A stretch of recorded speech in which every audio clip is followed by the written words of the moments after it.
Nyagasambu rimwe mu masoko azwi cyane mu Rwanda ryatangiye hambere. Bakora uyu muhanda muri 70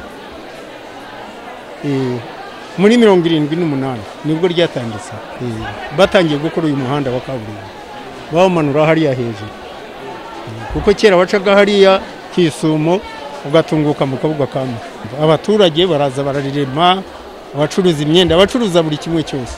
Ari ivyo naho kazomudererana. Kuva mu myaka ya za 70 kugeza ubu isoko rya Nyagasambu riracyarema. Ndetse ngo n'icyorezo cya COVID-19 nticyahagaritse ubucuruzi buhakorerwa.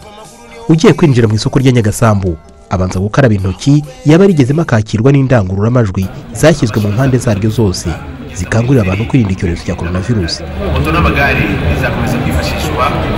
Muri iri soko biragoye kubona umuntu utambaye agapfukamunwa.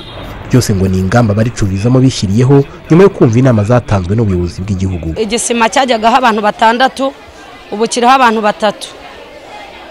Ugasanga iki gisima iki ngiki kiriho abantu 3 inyuma yacyo nta wundi muntu uriho, igikurikiye hakajyaho abacuruzi barabyakiriye bitewe nuko nabo babona igihugu cyacu cyatewe n'iki cyorezo cya COVID, ariko nabo ubwabo barebye basanga kuhora bari mu rugo nta kintu byabamarira, ariko twese turakora nta kibazo.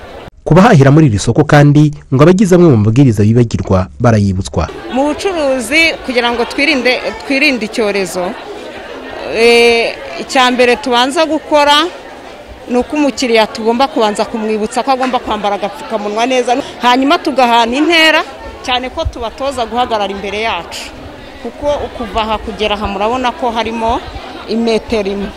Nubwo mu ntangiriro ngo icyorezo cya COVID-19 cyabaye nk'igitera ingorane, ubu ibicuruzwa biraboneka ku buryo bworoshye.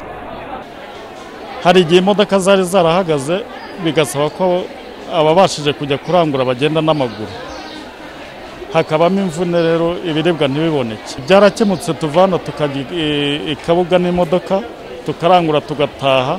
Mu rwego rwo gukurikiza ingamba zashyizweho na leta y'u Rwanda zo kwirinda ubucucike ahurira abantu benshi, ibicuruzwa mu isoko rya Nyagasambu byaratandukanyijwe.